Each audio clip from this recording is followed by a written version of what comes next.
Well, hello everyone. Welcome back to the channel. Tis the season. Season greetings to you all, subscribers, visitors. I love you all. Thanks for joining. Thanks for watching. So today I'm going to be making abacha. Or it's called African salad. So I have abacha. I'm just showing you there. I have pepper. I have dried shrimp or prawns. I have oil bean, otherwise called Ugba or called Obaka. I have seasoning cubes there. Um, I have potash or Akaun powder. I have locust beans powder or dao. I'm just going to use a little bit because it has a very strong smell. I'm going to use just a little bit, but it gives that extra flavor. I have also chili powder, palm oil, salt, and we have cow skin, cow tendon, all cooked, seasoned. I prepared that, a few days before and stored it in the freezer. So let's go ahead. The pepper, if it's not enough, I'll use the dried chili powder.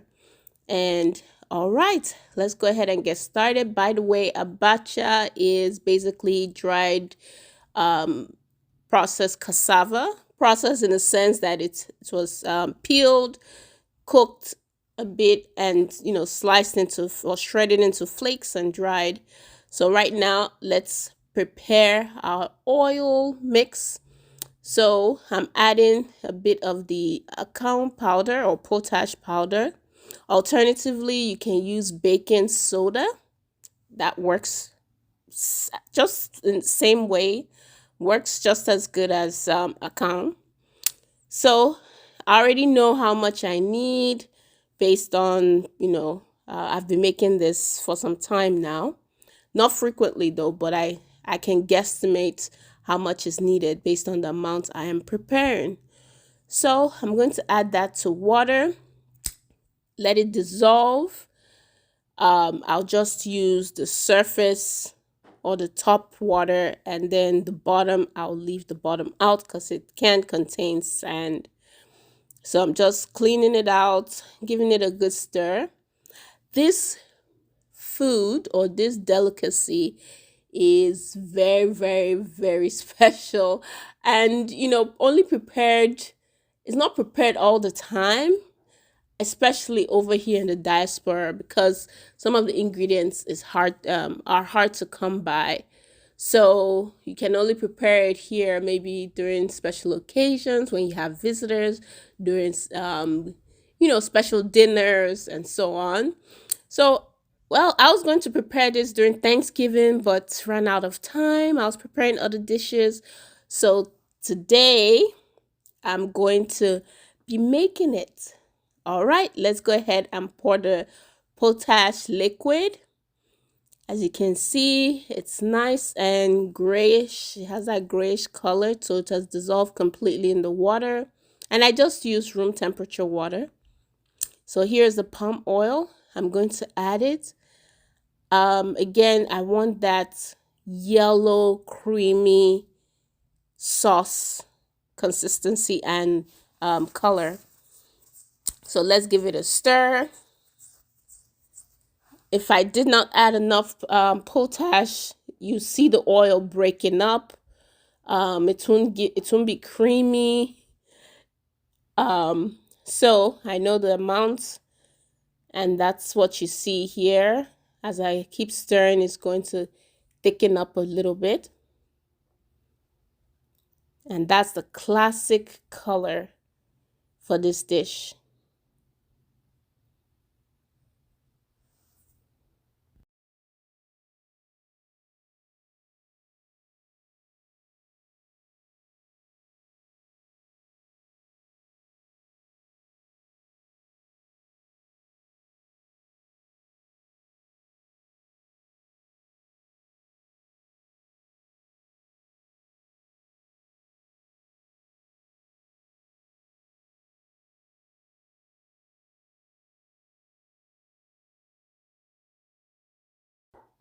Okay, now let's go ahead and start adding the other ingredients. So I'm going to add my dried shrimp or dried prawns.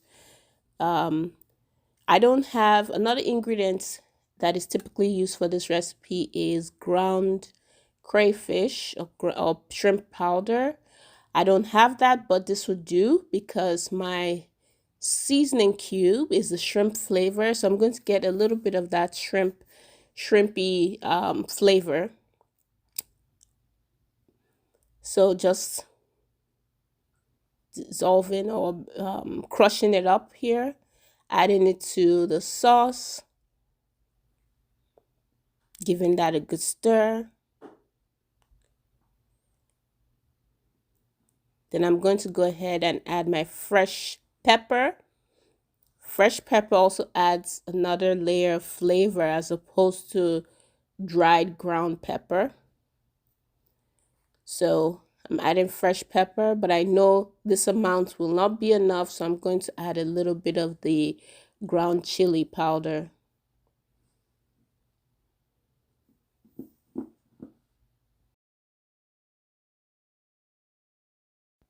Okay, let's go ahead and add some salt, just a little bit.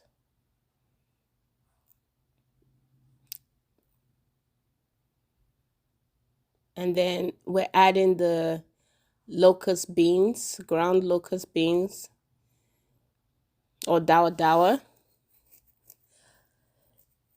So we're going to give that a good stir. I can already smell it.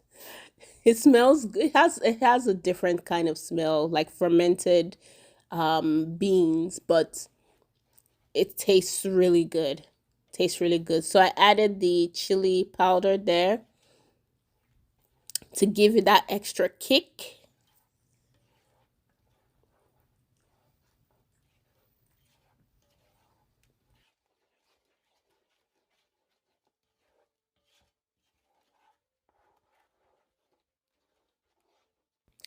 And by the way, the abacha or cassava flakes, I soaked it. It comes really dry. So I soaked it in water for about 5 minutes. Cold water, by the way, for about 5 minutes. And then, strained it out or washed it out so that any dust or debris at the bottom would, I can separate that from the cassava flakes. So now that's why it's a little bit soft, not too soft. And now I just added the oil bean or oba, giving that a good stir. And then I'm going to go ahead and add the abacha or cassava flakes into our mixture. If you soak the dried abacha for too long, it will get too soft. And by the time you're making your African salad or abacha, it will now be mushy. Yep, you still want it flaky. Even if you choose to warm it or cook it a little bit, you still want it to be flaky and not mushy. So I'm stirring it gradually. I'm more like folding it. So I'm folding it into the sauce. I added a little bit at a time so that I can gauge, if the sauce is enough. And yes, it's enough. I made enough. So I'm going to add everything now and give it a good stir. Oh, I can get the smell already. It smells so good. That nostalgic feeling, the nostalgic smell. Oh my goodness. This is a staple during celebrations in Nigeria. It's a staple. Not only during celebrations, you have it at restaurants, you can order it from restaurants, you can even make it at home. Some people make it multiple times a week. I make it once in a while. I think the last time I prepared this, let me see. Who can tell me? Check on my channel, scroll through my channel and check. Meanwhile, I added the cow skin, the cooked and seasoned cow skin with cow tendon, cow foot. I've added that. I also added onions. You can't have abacha without fresh cut onions. Oh, but hey, you can skip it if you don't like onions. But fresh cut onions, oh. Anyway, if you know, you know. So I'm just giving that a good stir. Look at the classic color. You don't want it too dark or too runny. Just nice and creamy and yellow. But anyway, so this is ready. I've tasted it. It tastes good. I'm going to get a portion and heat that up. I'm not heating the entire pot. So I'll get a portion, cook, just heat it up, cook it a little bit, and then the rest I'll store it. If I cook everything, heat dissolves palm oil. So we don't want everything to turn to melt or to dissolve. So here it is. I have turkey on the side. I've put a dash of onions on top. The turkey is optional. Ideally, some people use fried fish. I don't have fried fish at the moment, so I'm using turkey. That works just as well. So I'm just gonna I can't even finish this, but it tastes so good. So if you want to join me, bring your plate. Why don't you? Bring your plate, join me. I'll give you a plate, and it tastes so good. Tastes so good. Let me know if you make yours differently. Put it in the comment section below. It's still flaky, tasty, crunchy. Oh, I can get the crunch of the onions, the cow skin. Ooh, I need to have this with a glass of something really chilled. All right, guys, I'll see you in my next one. If you enjoyed this video, don't forget to give me a thumbs up. Subscribe if you haven't. The year is almost ending. Subscribe. Please do consider subscribing and give me a thumbs up. Also, share this video. Don't be stingy with this video. If you come across this video, share it, please. All right, okay. I'll see you in my next one. As always, stay safe, stay happy, be blessed. Bye.